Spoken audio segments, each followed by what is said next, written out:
welcome back to Fried Green Avocados. I'm your host, Elisa Vitalo, and I'm joined today by three of my newest friends, Alana and Marcus and Diana. Guys, do you want to say hi, intro yourselves? Do a little hi. Hello. Hello. Hi. Well, I'm really excited to have all of you on the show because today we're going to talk about really an issue that we all care about and kind of the reason why we're all friends at this point, which is making adult friends. How the heck do you make new friends when you are an adult of a certain age, which is basically any adult over the age of 30, I feel like at this point. So, for a backstory, for people who are listening who don't know me, I mean, you guys obviously all know the story, but I moved out here from the East Coast like 3 years ago, 3.5 years ago, and I moved out for work and I didn't know anybody. So I was really focused on trying to figure out how do I create a social circle. I had some acquaintances that I could go out to and talk to a little bit, but really didn't have a social circle and people that I could spend a lot of time with. So I tried a lot of the options out there, which is how this motley crew came together. So Alana and I met on Bumble BFF, and Marcus and I met at a TimeLeft dinner. And Diana and I are in the same book club at our gym, which is also a social club, which is just like a bougie LA. It's Equinox plus Soho House in bougie LA terms. So the moral of the story is that I tried to make friends in a lot of different ways, a lot of ways that weren't successful, but these were three ways that were successful, and it's exciting. So we're going to talk today about why it's really difficult to make friends at this stage of our lives, why we're even looking to make new friends. I mean, why do we need this at this stage? Can't we just slide into old age and just for the four friends we've had for the entirety of our lives now? And really just talk about all the crazy experiences that we've all had trying, because I feel each one of us has dealt with some pretty crazy stuff out there trying to meet new people and make new social circles. So before we get started, and because I like to start every episode with some facts instead of just us spouting out our opinions and experiences, even though we're really just people with opinions and experiences and not experts in any way, but we have opinions. So doesn't that make us experts now? I feel like that's that's the new form of expertise. So I did a little research, and I know you guys have all heard that America is in the midst of a loneliness epidemic. So Cigna does this study. Cigna, the healthcare company, does a study every year. Their 2025 loneliness index showed that 60% of people in Gen X and 65% of millennials report being lonely. And I was surprised by those numbers. I thought those were really high. And I was also surprised because those numbers were higher the younger you got. So it was only 44% of boomers who said that they were lonely, 60% of Gen X, 65% of millennials, and then it was like 67% of Gen Z. So I thought that this was going to be an epidemic more for older people, but shocker, this is more about people our age than it even is about our parents. And according to a Pew study, 15% of all Americans say they have two or fewer close friends, and 8% of people report that they have no close friends at all. So it's basically like 1 in 10 Americans say they have no close friends, which is absolutely insane. And I think there are a lot of theories floating around out there about this. So it's the impact of technology preventing people from forming new relationships, or there are a lot of limited social opportunities people have to come in contact with new individuals. There's just not a lot going on between work and life. And then, of course, for people our age, it's just the demand on your time for work. And you've got aging parents or grandparents who are calling you up about their sick dog. Not that that's about anyone specific, Alana. Oh, Or, yeah. just Emergency. yeah, emergencies, or just a lot of things that are preventing us from dedicating more time to our friendships like we did when we were in our 20s. There's another study I read where basically people max out on the number of friends they have at 25. And then after 25, the number of friends you have just declines until you're about 45. But I barely have time to catch up with the friends I've known forever. So never mind dedicating time to like new people that I haven't known. I don't know about you guys, but my friends, it's always like, "Oh, yeah, I'll catch up with you in 6 months, and, we'll have lunch," and then you're running off to do something else. But so with that, I wanna talk to you guys. What have all of your experiences been like? What are your biggest challenges with making new friends? And Marcus, I'm going to start with you because I know you've been on a new friend quest for a while, and especially as a guy looking to make new male friends. I'm wondering why you're looking to make new male friends. What have your struggles been? Well, I mean, I love making lady friends. Lady friends are great. I'm very much aware that when a lot of times people talk about the loneliness epidemic, they say the male loneliness epidemic, because I think it's kind of worse when men get lonely. They kind of left to their own devices without another person to bounce ideas off of, tend to just kind of sow chaos a little bit. And also, there's a lot of weird, like societal barriers to men just being like loving to each other, showing weakness at all. And I think that a lot of manosphere stuff has ramped that up, and a lot of people lean back on that swollen muscle. And it's hard. It's hard. I think that there's a lot of things we've even instilled in society for women to come together and talk to each other. There's not, I know there's book clubs. I know there's time left. There's not a lot of men that have been doing these things. There's not a lot of men in the time left that I see them. And then when I do meet the men that are in the time left, a lot of men of a certain age, maybe all men, but definitely around my age in their 40s. So if they're single, their kind of agenda going out is a little different sometimes. They can't just hang out. They're also like on. They have to meet a woman or something like that.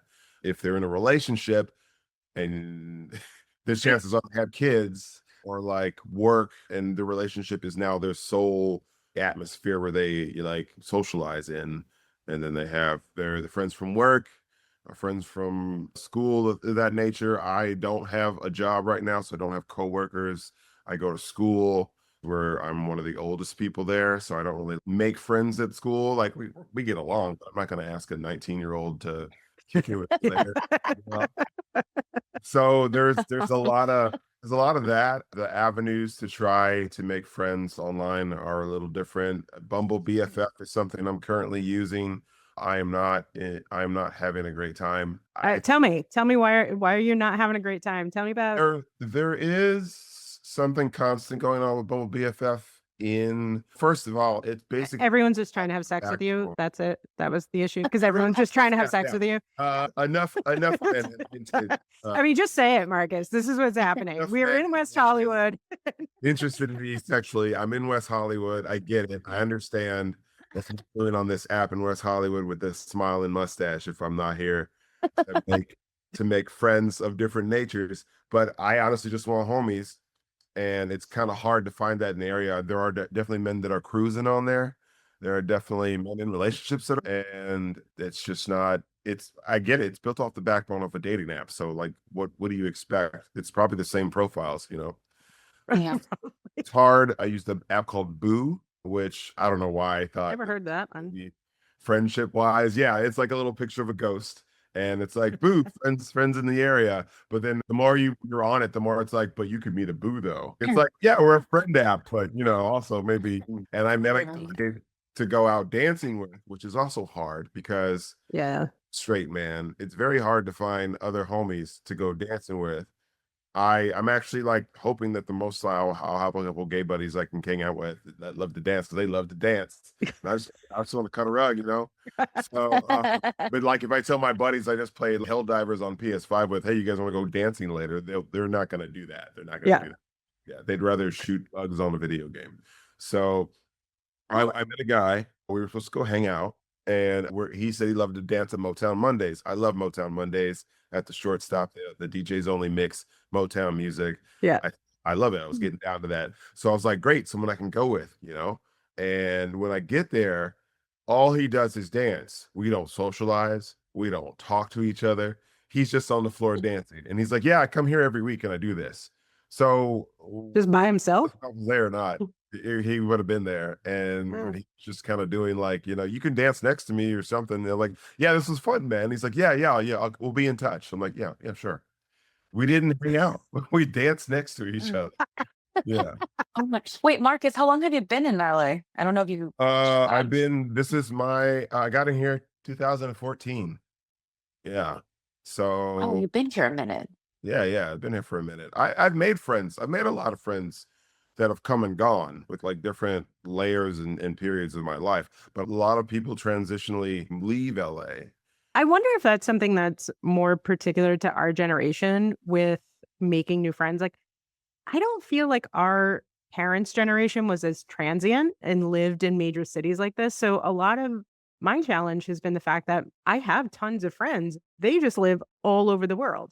I've got 3 friends in New York. I've got 4 friends in DC. I've got friends in East Asia and the Philippines and in China. And everybody just kind of lives all over the place. So finding like you're constantly on this drive to find new people to hang out with because everybody you're in these major cities and then everybody kind of goes somewhere else, then goes somewhere else again. Like you don't have those roots that you used to have when, your parents like when your parents were our age, basically. Yeah, parents had neighborhoods. That's one big thing I would say that I wish I had better establishment. When I move places in LA, I like to know my neighbors. I like to Mhm. have camaraderie with my neighbors. And in a lot of places, including the place I'm in now, the majority of the setup is it's just a hallway with doors. So you're never going to really interact with each other unless you have to pull each other's laundry out of the dryer or something like that. Yeah. And I think a lot of people love living that way. I want to know my neighbors. I don't like having the mystery of just having someone next to me and the only interaction we have with each other is like, oh, you're too loud or stuff like that. And I think my parents definitely had figured out like the other families in the neighborhood that were close by who had kids around my age and people around their age. And they were just kind of, it was a community situation. Yeah. But I don't know. I mean, Diana, Alana, do you guys know your neighbors? I hate my neighbor. Oh, oh, Wait, do you just have one? yeah, Or I live like in a other townhome. So Okay. it's like 4 townhomes. Yeah, yeah. And so we all kind of need to somewhat know each other sometimes because sometimes we get each other's packages. And I've lived here for about 4 years, and our neighbors, I mean, I just hate them. They're always fighting, they're always complaining, they're fighting about like the grossest things. It's really bad. So yeah, I do know my neighbors, but against my will. Um, Wait, what are they fighting about? Now I want to know. oh The man. grossest thing. Some of the things they argue about is not having enough money. And she's always berating him about about sex, which is fun. You About can that. hear it? Oh yeah, it's like they yell. There's been moments where she's running up the stairs and then she knocks and bangs on the door. You're so fucking toxic. Blah blah blah blah. You're such a piece of shit. And then to my surprise, they're pregnant. Uh, oh my god. And I'm like, I don't think you two should be parents. You guys are not good to each other. You guys are really mean to each other. Yeah, so I have to know my neighbors against my will, unfortunately. I mean, are the other neighbors okay? Do they seem all right? Yeah, one is vacant, one townhome is vacant, so that's nice. The others seem pretty like to keep to themselves, but something always happens. Yeah, Something yeah. always brews with some of the neighbors here. They're very interesting. But yes, I do know my neighbors. And I actually knew my neighbor in the other apartment that I lived in. So yeah, I think I actually was pretty close with all of my neighbors since I've been in LA, like at least 1 or 2. Yeah. I feel like we kind of, because we were the same age, it was easier for us to be friends. Yeah. And also, there was a lot of drama in a lot of the places that I lived in, and I feel like people just naturally wanted to know what was happening. So gossip also kept us together. Maybe that's the problem. Maybe we're just not gossiping enough with each other. Like everyone's love trying to be gossip. respectful of people. You need someone to gossip I with, know. you know. I love, yeah, I love gossiping here. This There is is like a important. there's a social scientists have done research about the importance of gossip to keeping communities together and the fact that it actually serves like a community building function. Because I mean, Mm. what better way to form friendships with people than mutually hating the same person? Like, Oh, yeah. how many friends have you gotten where you're like, do you hate so and so? Oh my God, they're such an asshole. Now all of a sudden you're friends. Yeah. Even the book club that Diana and I belong to, we only spend half the time actually talking about the book, and we spend the other half of the time just gossiping about the club because celebrities go there and stuff. And it's like, did you see Austin Butler was here or Lenny Kravitz was here? So we all Yeah. just gossip about the club. I feel like that's half of the fun. That is way more fun than talking about the book. Yeah. Or like gossiping about what members are doing. And we don't call people out, right? Yeah, yeah. But what we call out what we see, what they did, or maybe some trainers left, or maybe new trainers. So I mean, is it gossiping if it's the truth?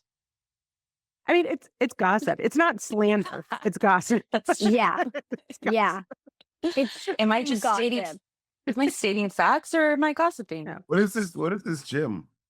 It's over on La Brea. Is it cheaper than Equinox or more? No. No, it's $350, I think, and Equinox is like $250, I Oh, think. okay. But you get a lot Yeah. more for it. Okay. Yeah. Yeah, you do. And I've actually made a lot of friends. And I always say, like, dating or making friends is like dating. You have It to is. put in effort. You have to Mhm. date almost, right? You have to go on these friend dates and Mhm. see what clicks and what doesn't. You Well, have to make that effort consciously, like Yeah. dating. and you have to be open to it. You have to Yeah. be open to saying, "Hey, new random person, let's go hang out." You know, we've been doing the book club together for a while. And I was like, "We're going to the festival of books. Come with me Yeah, and all of my yeah. friends, and we'll go hang." But it was funny too because I was doing the research for this podcast and Meetup. Do you guys remember Meetup? Oh Um, yeah. Mhm. Yeah, yeah. I did a few of them when I first moved here because I was desperate to try to just find anybody that I could hang out with. But they did a study and they found that it takes 50 hours to turn an acquaintance into a casual friend, and then 200 hours to turn a casual friend into an actual like deep friendship. So I think people don't understand the amount of time it really takes that you have to invest to make friendships. And it's crazy. I didn't think it would be that long. When you put that into Damn. I'm like 200 hours. I guess that makes sense, but Yeah. by the same token, yeah, it's a lot. But Yeah. It's dating. It's dating. That's dating. really what it is. Yeah. And it's hard. It's like I almost get a little embarrassed when I meet someone new and then I'm like, I kind of want to hang out with them. And you kind of like ask them out because you're asking them to hang out and they're like, what if like they say no? It's embarrassing. The rejection. and you're like, well, you want to go on a friend date? Yeah. Friend? It's Well, so embarrassing.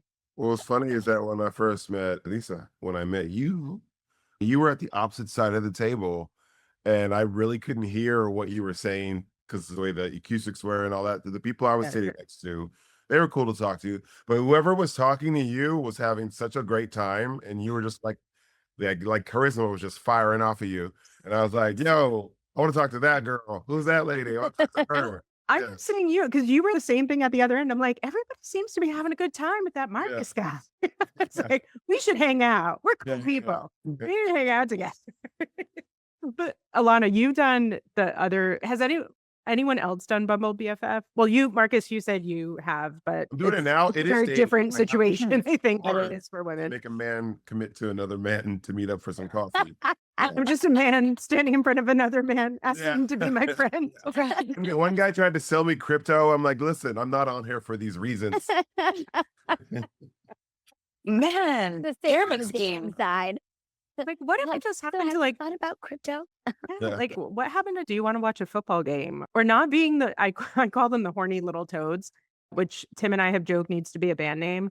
Whatever, by the horny little toads, but these horny little toad guys who just are not that he was totally a horny little toad, but your friend Matei. Oh yeah. like, Yeah, like we're no. gonna hit on people. He is out there. He We're gonna hit on he is also cut from a cloth. So before this male loneliness epidemic happened, before everyone leaned into Andrew Tate and Kevin Samuels and those kind of gurus, there was the pickup artist era, and there was community Mm. around that. And I was actually in a group of pickup artists in Hawaii, which are just a bunch of nerds, who Yeah. figured out how to get a woman's attention, and now he must teach you all. He must teach you all how to make eye Yeah. contact and Okay, can I wash your back. Yeah. Marcus, you are a good-looking 6'3" man. Why did you have to be in a pickup artist? Yeah. Yes, you'll have a Well, personality. So also this affects me making friends, but I also am a giant person to a lot of people, and people can take that information any way they want. Sometimes men are weirdly intimidated by me, and they'll feel like they have to do something masculine with me, or like give me a really strong handshake, or like let's play contact sports all of a sudden, you and me. And like, okay, you don't have to prove your masculinity to me. Or just kind of project sort of like insecurities onto me.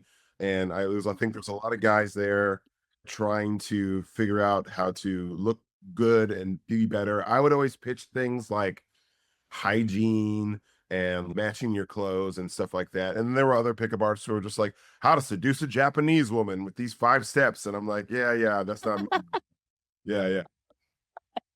I Step one. okay.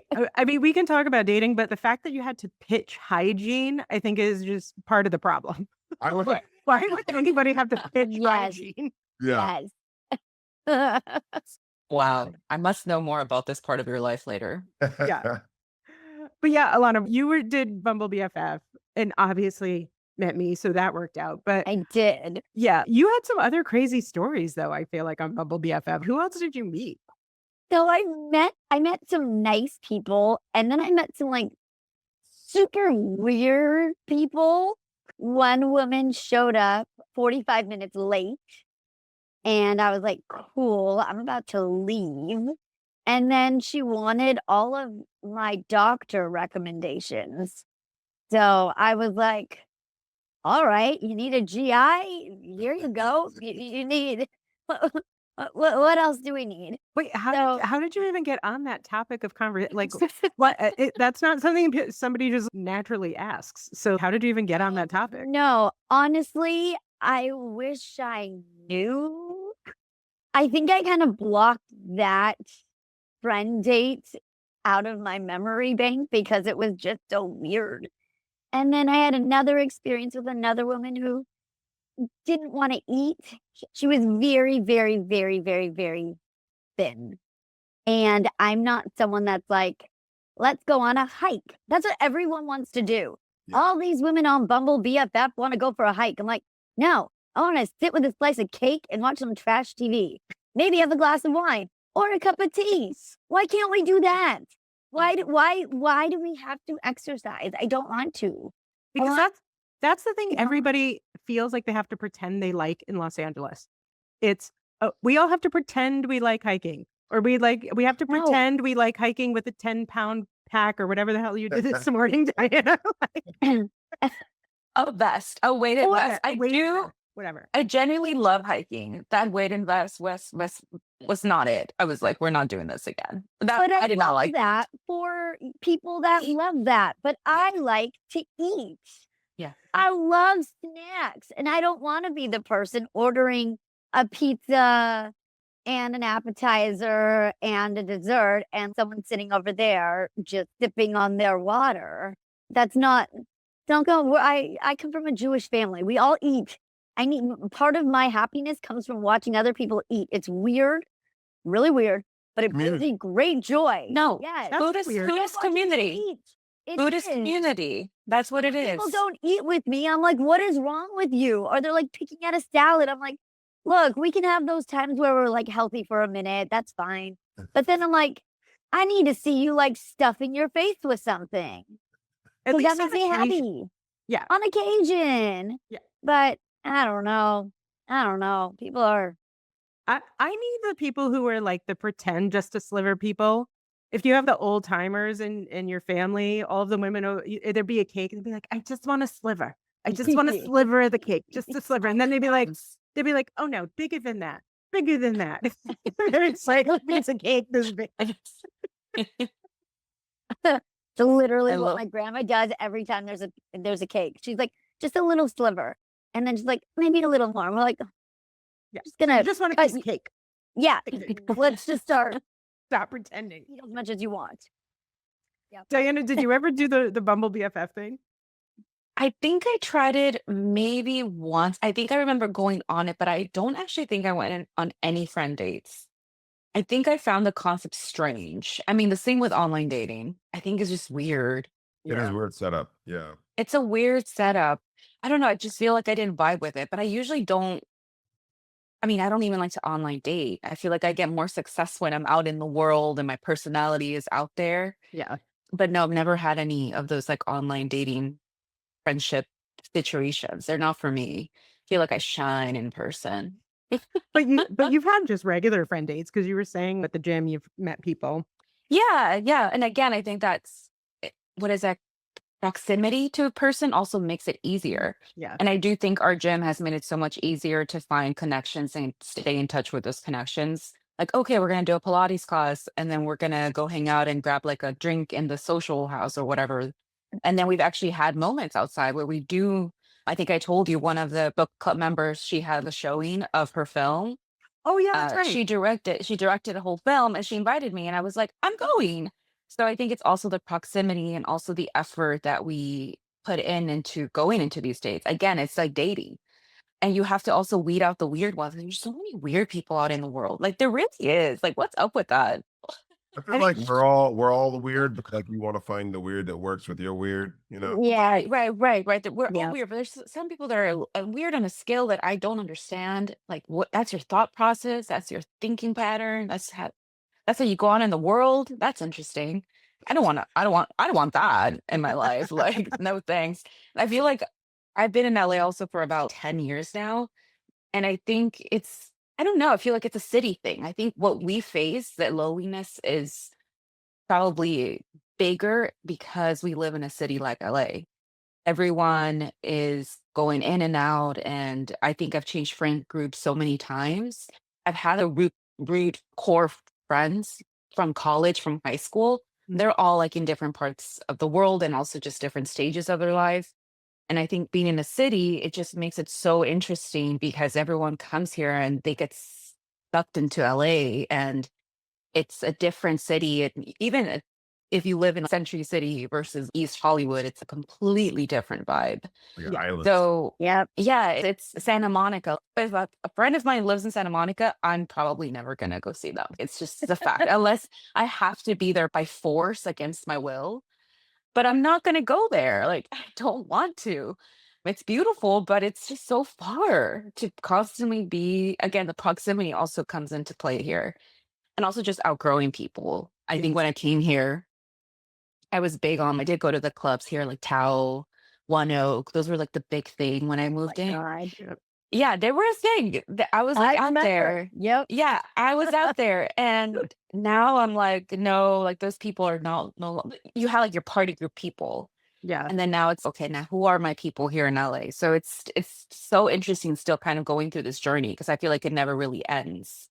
Yeah, and I mean, and I think too, LA gets a lot of hate, I feel like, from a lot of people.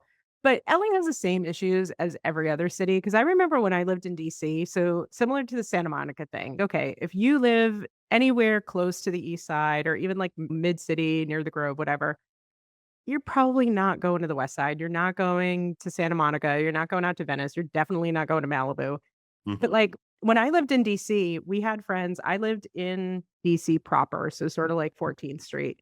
And if you had a friend who moved to Virginia, if they moved to like Roslyn, be like, we'll see you when you move back. Like, we're not, nobody's coming to Roslyn to visit you. And I actually had a friend, my poor friend Mike, he moved to Roslyn and he lasted a year and then he moved back because no one would come see him. Oh, that's a But real thing, though. but it's a real thing. Or if you live in Manhattan and you move to Brooklyn, everyone's like, man, I'll see you. Yeah. Like, if you come back, awesome. But, you No, know, yeah, you were, I need to find new people to hang out with now because you live in Brooklyn and I'm not going there. And yeah, the proximity thing is a real issue, especially when you're in a city. And even though it's 3 miles, it takes you an hour to get there. I mean, LA has the traffic, but even if, you're changing subway lines or it's just far, for 3 city miles is a lot further than 3 suburb miles. So I feel like everybody faces that, no matter where you are. Yeah, I used to live in the valley and LA was like a Mm. wondrous place across the mountain. And I would go there, but I always try to make things happen in the valley. And then I worked in the valley and I lived in the valley. And I guess I had friends in the valley, but once I left the valley, I don't think I've really actually spent time in the valley again, which is crazy because it's been like 11 years or so. So yeah. And I'll meet somebody and be like, yeah, I live in Sherman Oaks. And I'll be like, huh. And there'll be like a little pause. And we're thinking logistically, like how this might work or not work. Yeah. right. Because you're dating already. It's Uh, okay, how can this friend be in my life? How can yeah. this person be in my life consistently? Yep. Well, I think that's the thing too. Like, you don't have the luxury of having long distance friendships like you have with your friends that you've known forever. I can have a long distance friendship. Like Sarah and Meredith, my two oldest and best friends. they're in Rhode Island and we can talk all the time, but it's because we've known each other forever.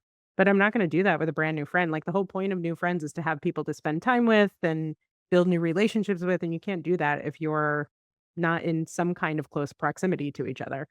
Yeah, you really are just looking for people who are not only your same kind of weird, but also live in your general area that you don't feel like is too onerous to drive to.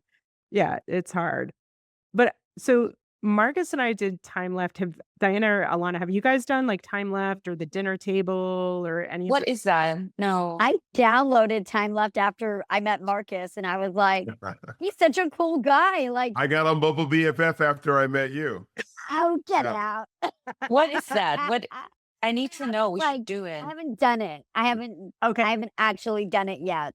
Time Left it's a website where basically you fill out a profile, you tell them how old you are, like what your interests are, and then they match you up with 7 to 10 other people and you just go to dinner on a Wednesday night. So you just go to dinner with strangers. And it's a way to just meet completely random people that you never would have met before. And they'll match you up in your neighborhood. And by Marcus age. and by age. Yeah, they're generally in your age range. But I think, Marcus, you tried different neighborhoods, didn't you? Because I only did the ones around West Hollywood, but you had gone to a few different areas. Around because I again, like with the whole proximity thing, I do understand that's a huge problem in LA is like location, but it also builds walls for your own exploration. Because I would be less reluctant to hang out in Culver City if I had homies in Culver City. If I had homies in Sherman Oaks, I would go to these places and also get the vibe for the place because these people actually live there. So I thought it'd be cool if I like hopped around and maybe I'd meet some people in Santa Monica, maybe I'd talk to some people in Silver Lake. And then from hopefully the result would be that you make a friend and then you also now unlocked Silver Lake, basically. You can like go places. Yeah. Level unlocked Level so unlocked. far. Yeah, I like that. I like that, Marcus. Yeah. That's a very good way of thinking of things. Yeah. I did burn myself out doing that though. I don't, yeah. Sorry. But like you said, it ended up being pretty much all women and very few guys. Yeah, my first so I mean, it's cool in a lot of ways because you get to just meet up with people you never would have met up with. And I went to maybe 3 of them. My first one was really awkward because we had one guy who had just gotten back from Israel and he was in the Israeli army, and we had a woman who was very pro-Palestinian and didn't even wanna talk to this guy, and it was a very awkward situation to be in, and so it just Wait, your first time left, you had to solve peace in the Middle East.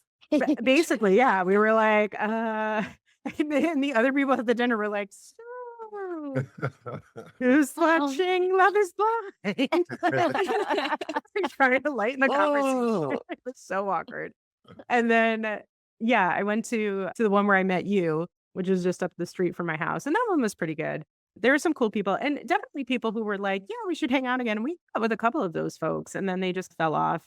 Yeah, I think a lot of them are looking for relationships. And then once they got those, they're like, all right, I can't have friends as well. So they did that. It's either or. I can't have Yeah. friends and a relationship. Yeah. But God forbid. But they're sneaky in the way that they market it, because Marcus was saying that the way they marketed it to him was like, "Come, meet new friends, blah, blah, blah." But I think they must have been doing, like, some kind of A/B testing, because I would get some ads that were like, "Oh, come meet new friends."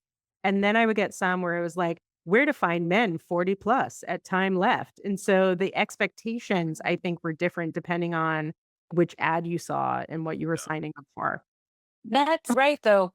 I feel like 'cause some people, sorry, walk in and you're trying to make friends, and then you have a weirdo hating on you, and you're like, "I'm just here for friendship. What Yeah. are you But they got the doing?" other ad. Yeah. Yeah. I saw on Time Left when I was going to try to sign up for one, they now have a women only Mm. one and then like an everybody one. Yeah. So, which I found So very like, interesting. Yeah. Yeah. Like, I think the women one was like Tuesdays or something, and then the regular one was Wednesdays. But I found that very interesting that they're trying that marketing strategy to see if, I don't know. I feel like a man must have did something. I'm sorry. I feel like It has to be at the core. It's Yeah. at the core. Maybe. Yeah. Yeah. Marcus, I feel so bad. I feel like it's so much harder now that I'm hearing your perspective to build community with men. Because for us, female women, more on that feminine spectrum, it's easier because we like pretty things. We like doing fun things. And we're very open, and it's easier for us to try like pottery, to try crochet, to try going to dancing out with your girlfriends. And it's not weird. It doesn't feel weird at all. Or like to go to the book club. It's a really easy thing for us to want to do. And I feel like listening to you, it's just not easy for men. And that's why I think the insult culture is so strong these days, because I really do think men want to do these things. I think men want to too. have community. They want to be cute in their own way. And I think they're just the insult culture is getting in the way of wanting to achieve those things. So I feel like that's just really sad. We need friends. We need to make friends for Marcus. Well, there's We need more men Let's friends. go out and find there's a movie, best there's a friends. movie out called Friendship, where it's about like a guy who's awkward who befriends the man. Then they're all like in their 40s, and he tries to befriend a guy, and then he gets ghosted by the guy, and it becomes like he becomes obsessed with it. And that's all I know about the plot, but it's called Friendship. And Paul Rudd's the guy in question that he ends up like. Ah, The guy who ghosts him is Paul Rudd. Yeah. But it's very interesting because there's like this scene where all the men are sitting there just talking about their feelings in a garage. And then they all start singing. I think it's called My Boo, like last night I think of you. Yeah, they all start singing like a big choir together. Yeah, and it's just wow, this is male bonding. It's an over the top version of what it would be Yeah. like. Yeah. Now they have two like these men's groups where men are getting together to talk about their feelings and try to support each other, which I think is great. I think if men are getting together, because this Pew study that I found is really fascinating. So it was saying that basically women are much more likely to have friends of the same gender than men are, which doesn't particularly surprise me. I think if you just think about the people that makes sense. But it also said that women are a lot more likely to talk to their friends about their family life and their work life and their mental health, whereas men are more likely to talk about current events and sports and nothing like deeply personal. So I think it's great that these men's groups are out there. Guys are getting that outlet to talk about those things. But it also seems like there aren't these opportunities for guys to just go and do stuff that doesn't feel like it's got to be deep or like I just want Right. someone to like go hang out with, Yeah. have a beer, I think I could invite any of you out for coffee or a walk in the park a lot more than I could be like one of my boys. But my boys will play Hell Divers with me for 2 hours, which just happened. And they will talk, they will barely talk to each other at all, but it'll be a little bit of comments of jokes about the game, jokes about the aliens, headshots. Yeah. And then yeah, that's it. And we just bonded. There we are. We bonded for an hour and a half, killing fake aliens. So yeah.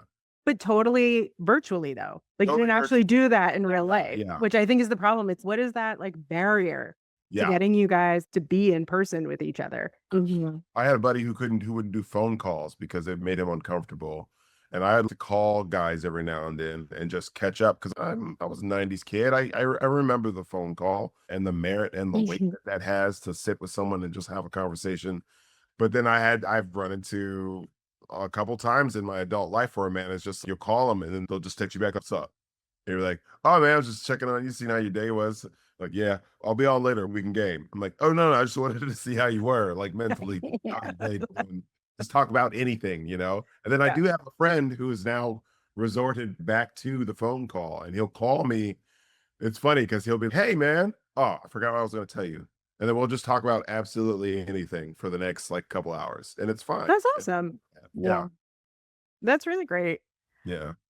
Yeah, I'm curious. So like we talked about time left. There's also like the dinner table, which is sort of like another time left, except it's more expensive. And well, no, like time left, you all like just show up. Like time left just matches you, and then you all have to pay for your dinner. Like the dinner table, you've paid for the dinner in advance, which actually is kind of nice because then it gets a little awkward when you're at the table. You're like, can I split this 8 ways?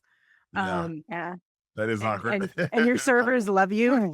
Yeah. Yeah. Yeah. Great. I love Rough. splitting this one meal. Like you had what? You had the pad thai. You had They would see you coming too. You'd show up to a restaurant looking lost with a bunch of people that don't look like you know them. And they're like, "Oh, are you time left? Great. I'll go get the check split." Great.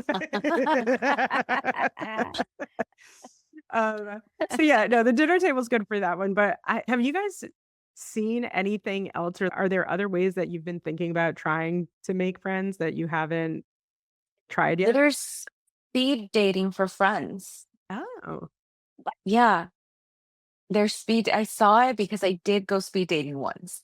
okay. Wait, For That one, friends? no, For no, I friends went speed dating for love. too once, and Made that it was enough. happen. Yeah, that was enough for me to be like, oh no, this isn't for me. Fell asleep Uh, on me at the table. He fell asleep. while you were what? speed dating?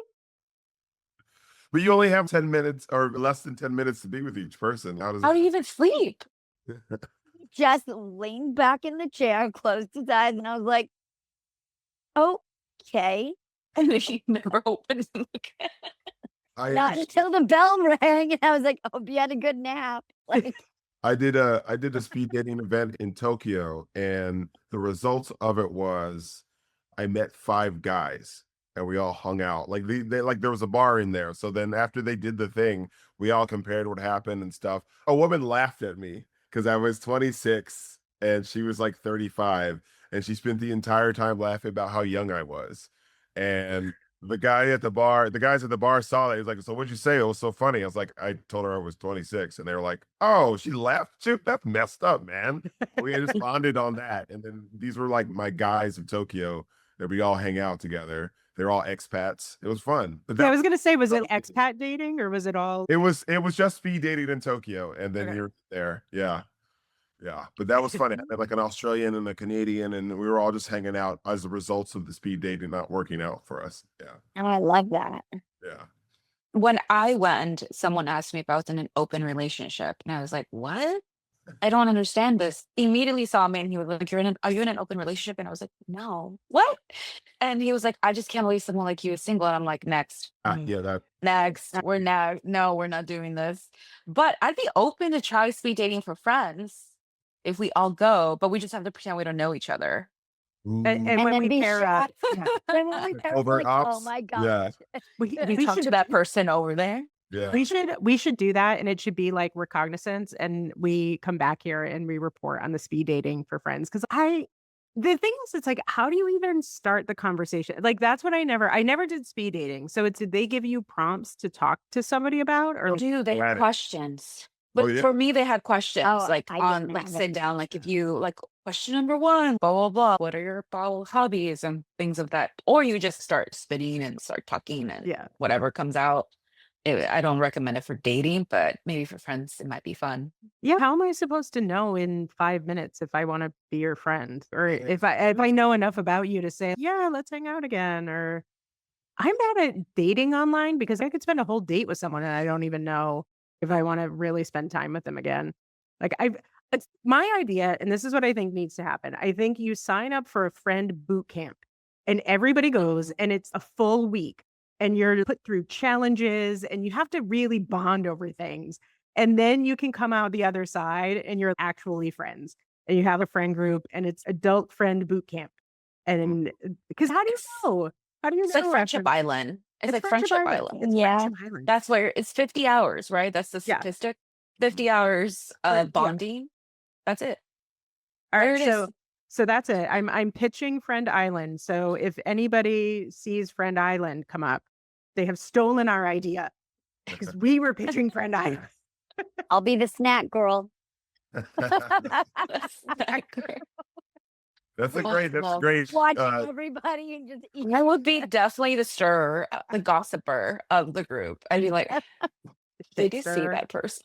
You're like, oh my God, she's so We annoying. should totally mob on a friend speed dating thing and then just pump each other up and shit. Yeah, no, we And the should. person, she's so cool. What the hell? Like, Yeah. oh my God. All right, I I'm want to be lucky. her best friend forever. Yeah. Lana was so amazing. We already made friendship bracelets ready to patch out. Oh, yeah. So I'll send you guys some that I've seen. That should be a fun experience. That should be a good one. Well, the other thing that's hard too is to find people who actually like the same things that you do. So this has been part of my challenge in LA is that I'll meet people and they're really nice and we're like, yeah, we should hang out. And then I'm like, I love hanging out with all of you because I send you the most random ass things and you're like, "Yeah, let's go do this." We went to the dance party for old people last night. So for That was for I the picked people that. That was me. Yeah. yeah, Good so job. for the people listening, last night, literally, Marcus had sent us a link to go to this. It's called Day Shift. It's a dance party for millennials that starts at 5 p.m. and ends at 9 p.m. And we went, we danced, then we went to the Jumbo Clown Room, which is basically like a feminist strip club. Is that what how we would Yeah, describe a Jumbo? that's yeah, that's how I would frame it. Yeah, it's a strip club primarily patronized by women to watch other women dance in lingerie, and the women do magic. The dancers do magic tricks, and one of them did her whole thing using sign language, Yeah. and like, That was really cool. That was was very cool. really cool to watch. yeah. And Yeah. they're definitely grandfathered into some building codes because I was really worried those girls were going to hit their heads at the top of the pole. Yeah, or where they just went. Oh, Yeah, when they just do drops. the drop, Yeah. the death drops, I'm like, Yep. these drop, girls. drop. I was standing in line for the bathroom, which again, like nobody anticipated that this was going to be a strip club for women because there's one bathroom for women and the line was super long. So I was standing next to this woman and we were talking about it, being so old lady about it, being like, these girls are so talented. And like, they have such core strength. You see that just going up on that pole. And then the woman was talking about, she's like, yeah, but the death drops. I'm like, I just keep worrying that they're going to hurt themselves. And she's like, I used to make costumes for Prince, and that's what happened to him. He had to get all of his hips replaced. I'm doing his splits. I was like, where the hell am I? right. What timeline are we in? What is happening? But yeah, I sent you guys that thing for sumo and sushi, sumo wrestlers, and you go and Yeah. eat sushi at the same time. Like, I want to go to there. Yeah. And I know you guys will go and do it with me. And I feel Why not? yeah, I've made friends here who are just, no, I don't like to go to museums. I don't like to go to these random events. I don't like to do this. And I'm just like, do anything? This is kind of boring. Let's go do random stuff and have fun stories to tell about feminist strip clubs and the random lady you met who used to make princess costumes. Or where Those are the best stories place, I want. where to hide a dead body at an unused water slide park. Oh my God. So You never know. So Alana and I went to this, I don't even know what it was called. It was like Astro Lights or something. So the way that this thing was billed was that you would go and you would see all of these sort of like not paper mache, but like some kind of like large animal statue things, but they were all different colors and they were lit up. And it was basically this light park that you could go through. And they said that there were going to be acrobats and vendors.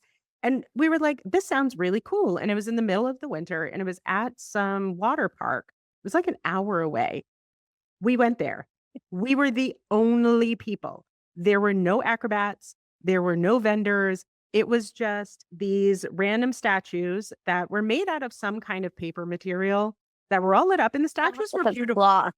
Yeah. almost like a cloth. And they were animatronic, but you could hear, it was so quiet. You could hear them go, squeak, squeak, squeak.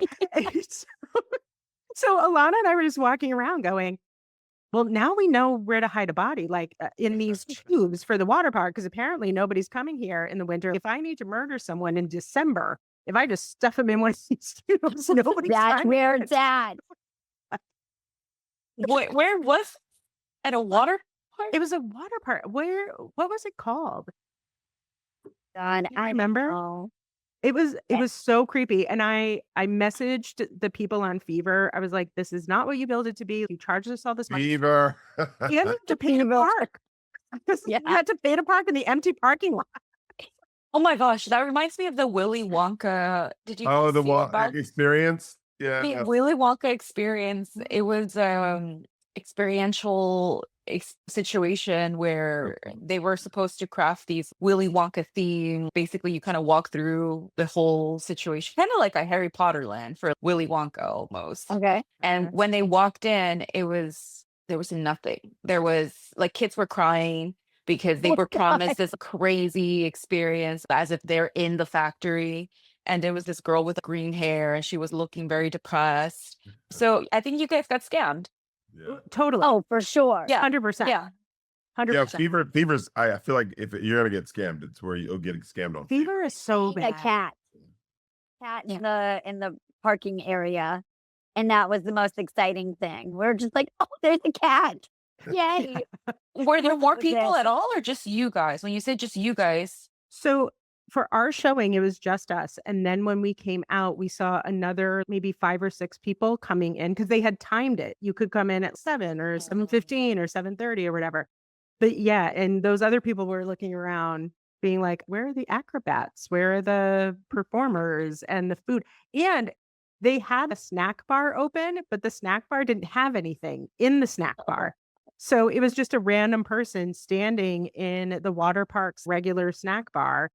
And I think because the water park wasn't open, there was nothing in it. I'm like, I think they had maybe Pepsis and bottles of water, but no actual food, nothing. And so that was a good night because then we left and we were gonna go get food and we were like, do you just want to go back to my house and watch Empire Records? I haven't watched Empire Records in ages. And they're like, yes, let's go watch Empire Records. Yeah. you were scammed. Yeah, We were scammed. Moral of the Totally, story. 100%. By Totally. fever, which has happened. Fever is awful. Like I don't think I've been to one fever event that actually delivered on what it said it was going to. Even yesterday was a fever event and that DJ was sucked. it? Yeah, and it would have been good. It would have been a good event if it had a better DJ. That was the least scammed I've been by a fever event, is what I'll say. Yeah. Yeah. That was the most promising Yeah. event that you've been to by a fever. Yeah, that was a bad DJ. God. He's so bad. He's so bad. So bad. It's been a minute. I feel like every time I go out that's another thing. Like we live in LA and it's a vast, big place full of a smorgasbord of people and things to do. And if you get in these little walled up areas where you're like, oh, I'm just in West Hollywood, you eventually get to, oh, I'm just at home. And then you're just paying Yeah. rent to not do anything. But you're right, Marcus. It doesn't make any sense to live in a city like this, pay all of this money, and then just do nothing. Yeah. I could do nothing living cheaply in the middle of Utah or something. I don't need to pay a bunch of money for rent and pay LA prices in order to just just sit on my couch. And granted, it would be great if like I could just sit on my couch a lot of the time and people would come to That would be ideal. me. That's a fever event. You just set it up. There you You go. scam everyone to show up at your place. It's called the Elisa's God. house. Yeah. The Elisa's house. Plus amounts of booze and food and all the things. Yeah. Rides if you want. You can make it up. What acrobats in your home. Okay. Great, love When it. people show up, it's just you with green hair sitting there. Looking depressed. Hey, the Elisa's house event would still be far more fun than half of the things that they have on Fever. So, we can throw Yeah, a house I party agree. here. We can throw a good house party. DJ. I actually can DJ. I'm actually yeah. a lot better than most of the DJs I've been paying to see. Because you don't just throw a Hail Mary, No, Mr. just- Brightside out there. Right. So people All are right. happy.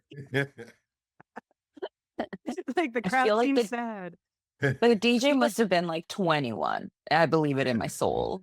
That guy was old. Not Yeah. old, but I looked him up because his name kept coming up on the thing. So I looked him up Oh, on yeah. Instagram. He's definitely in his 30s. Yeah. At a minimum, he is in his 30s. What a disgrace. Yeah. He Did was you message him privately? Did you send him a direct message being like, How dare Better. be better? you know, better. I was tempted while we were on the dance floor to message him. you? Yeah. And then I was like, I'm just gonna send this guy a DM to tell him he sucks. And that just feels mean. I don't know that I'm that level of mean, just to like, hi, I'm a stranger. I'd like you to know you suck. Yeah. It didn't ruin our not night, cool. really. If anything, No. it made the night because Yeah. it was so bad. We really Did all kind the of time. united. Yeah. I do Yeah, I we- call us dancing to some songs that were a good choice that Yeah. you did. Yeah. Listen, Marcus, you had all the snazzy moves. You had Oh, yeah. I black out and I'm out there and I'm just moving around. But I did want some gasolina. I wanted some like some of the Yeah, ones I that want go Yin Yang hard. Twins. Well, what? Yin Yang And the twins, commercial? like Nothing. Nothing. There was no back that ass up. No And back. that was a disgrace. That's my song. That's what will there play at was my no back funeral. that ass up. That was the only song you had to play and you would have saved the night. How? How was there no back that ass up? There was no pony. No pony. No pony. Pony. Let's go at all. No thong song. No. No Song. Oh, wow. song. Sound tall. No, oops, I did it again. Like No what? Britney Spears. You're right. No No Backstreet NSYNC. Boys. And No one said no bye bye bye. I mean, No. like we're all sitting here waiting to go bye bye bye. missed Abbott opportunity. and Chapel Roan and like, what? Where are we going with this? Chapel Roan followed by a deep cut of Michael Jackson. I'm like, what Yeah. is happening? Oh, I do remember that. I was at the So- bar and I was like, that's a choice. That's a choice right now. What is going on? And then like Seven Nation Army. What? yeah, man. Yeah. And then there Oh, was, man. yeah, he did Seven Nation Army, and then there was another one I'm forgetting that was just really slow and didn't make any sense in the broader theme of what we were doing there. I'm trying to remember what it was, but yeah, it was just a missed opportunity. I think that's the other thing too.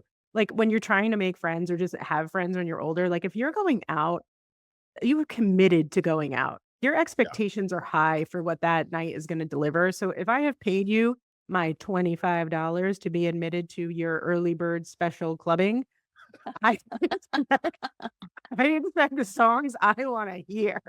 Yeah. Look, we all put real pants on to go out last night. I know. I'm putting on real pants. Like it's a thing. It's an I had my event. red pants. Yeah, my red party pants on. Yeah, Yeah. I had real pants on. And if I'm going out dancing, I am risking the state of my knees for a solid 2 weeks.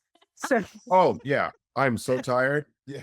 I'm so tired. My knees are going to be throbbing for a week and a half. I am going to struggle in Pilates tomorrow. So I better have made that worth my while. If I am dropping anything low, I'm going to struggle to pick it back up.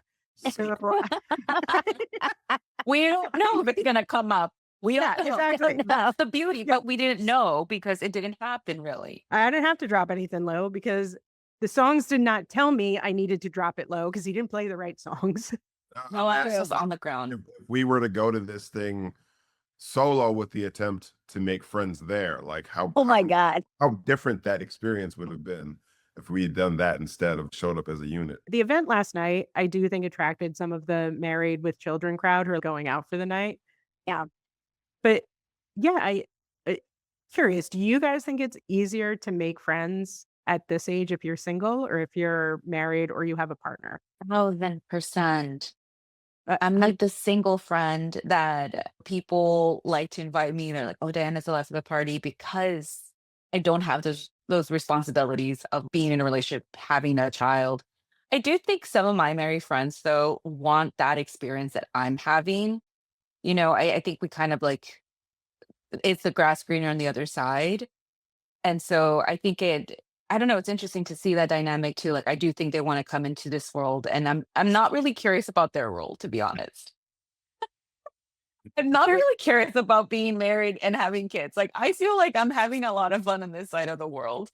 And I feel like sometimes a lot of married people, like they're a little bit more closed off mm. because they basically have each other as their like friend.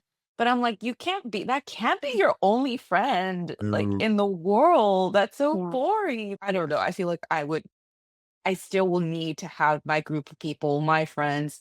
I still see myself like doing these outrageous, random sumo and sushi things, even if I'm married. Yeah. Yeah. Yeah, I'm in a relationship with a person who is not like me pretty much at all. We're very much the extrovert and the introvert.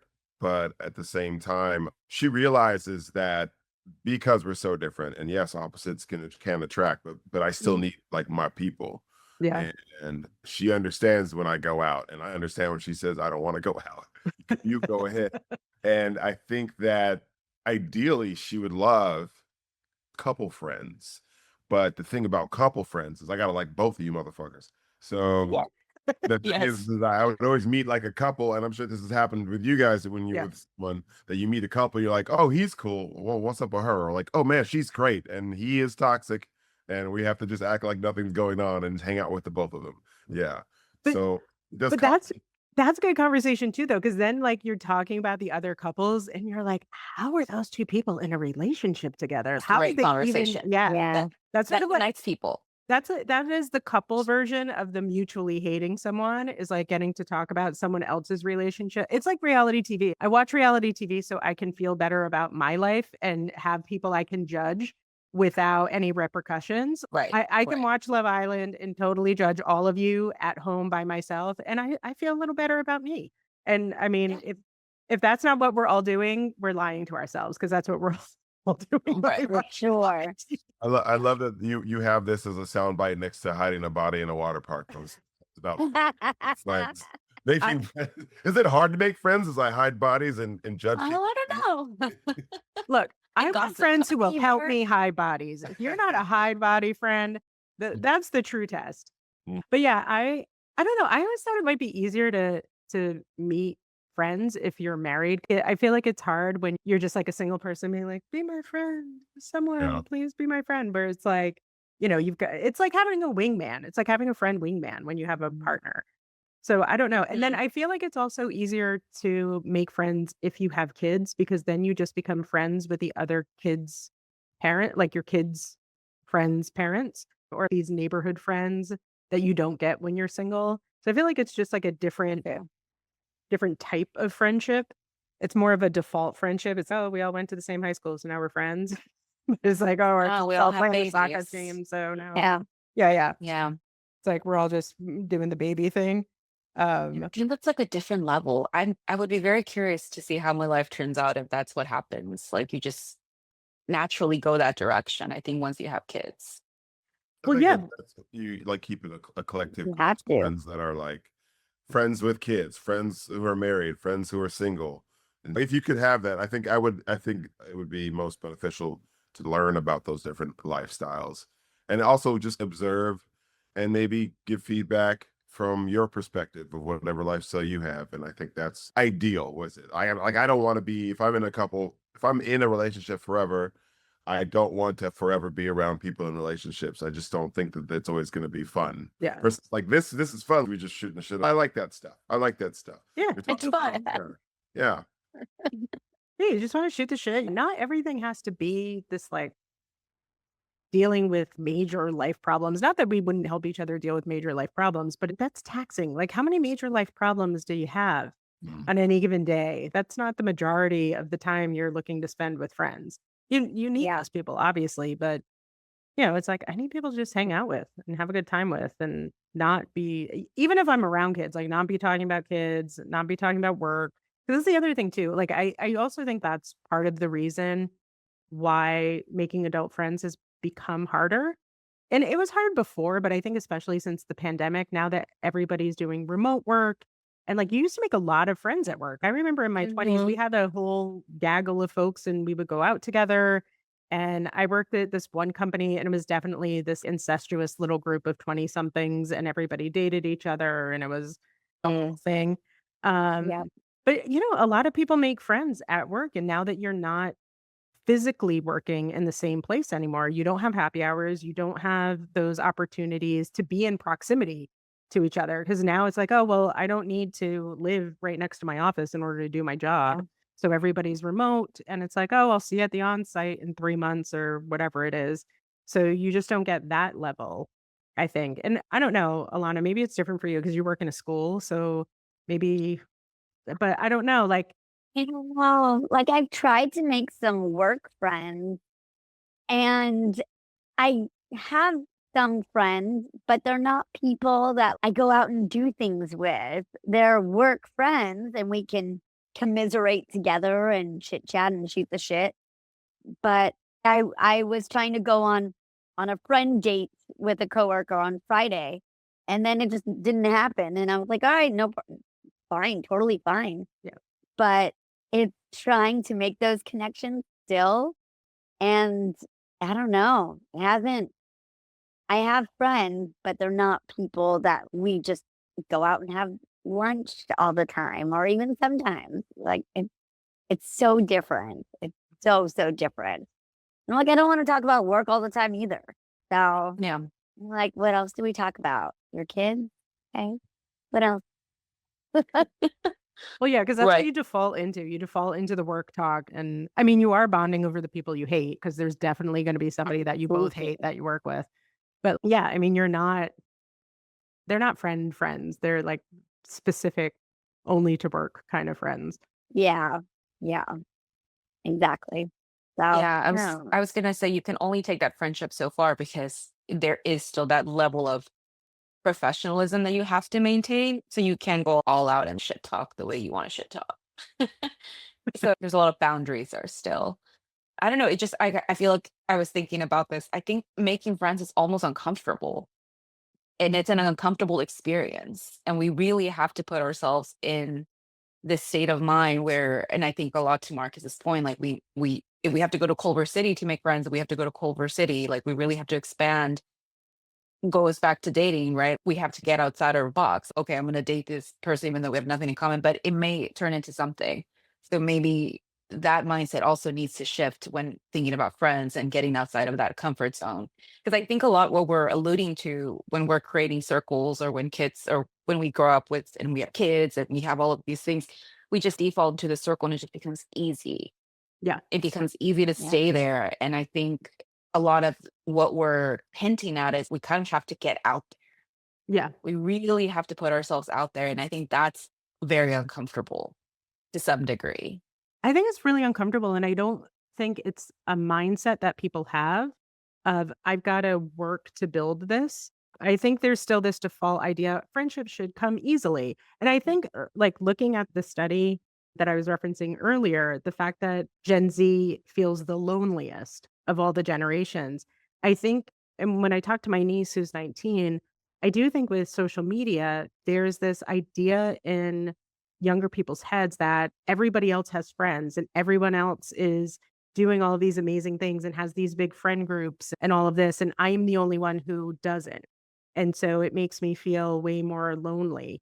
And I just think that that's being perpetuated for everybody by social media. And it's reinforcing this idea of loneliness. But I think across age ranges, you have to think about friendship is changing. And so it's got to be something that you actively work at, and you've got to expand your worldview and be more open and be more flexible and be more willing to work at it.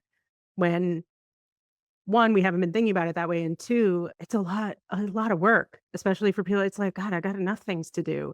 Like now I got to work on making friends.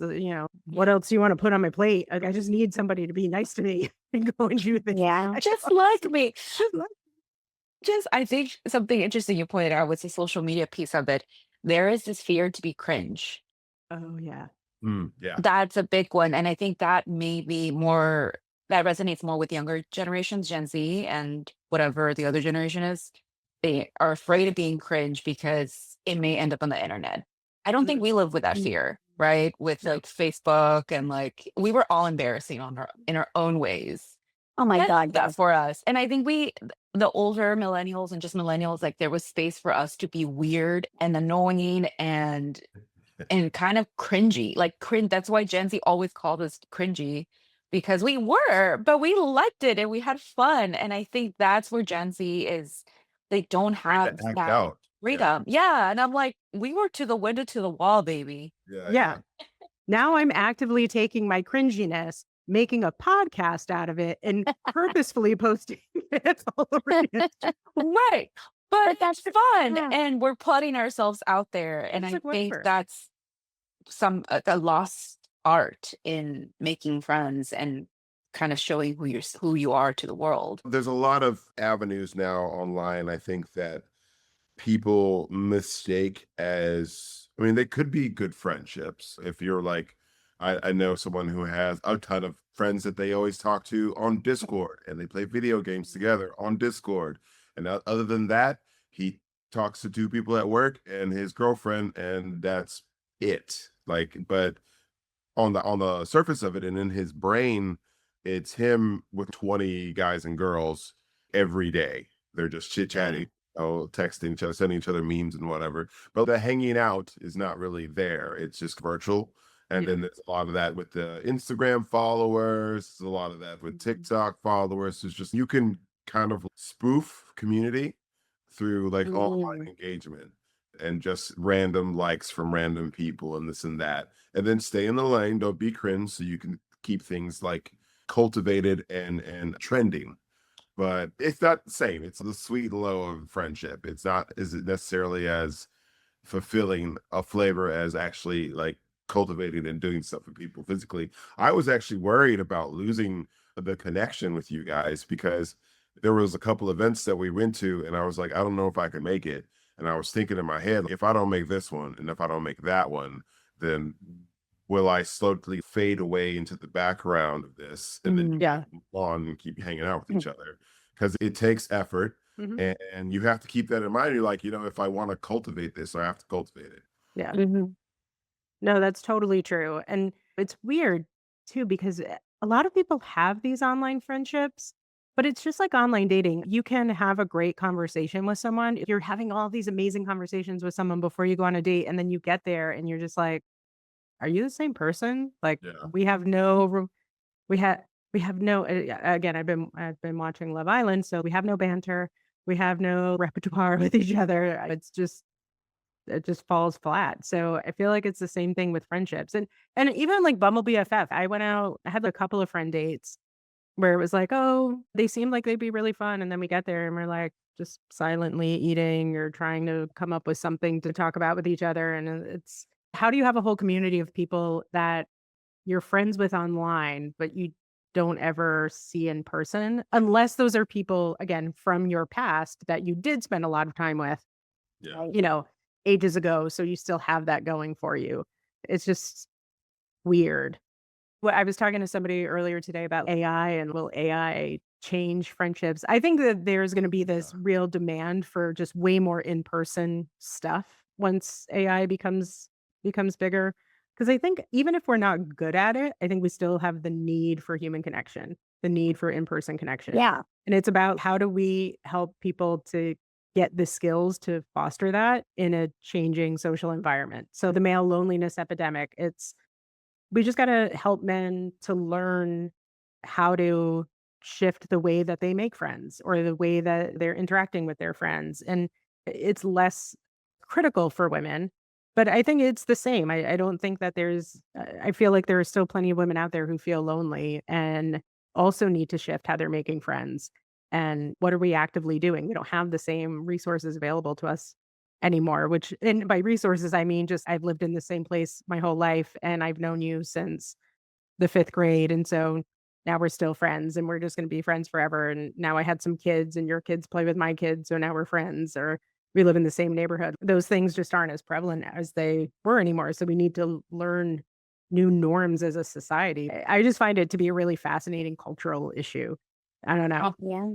I love Well, that. I think you're asking all the right questions. It's almost like social evolution, right? People are going to get left behind, and people are already getting left behind. And I think when you're saying the male loneliness, that is going to create. That's why we're creating that insult culture because people have already been falling behind. So they create this new method of thinking, this group think because they were left behind. And now there's this outrage where women are progressing differently than men are. So it's so interesting to see how we're going to really evolve socially. And then we bring in AI.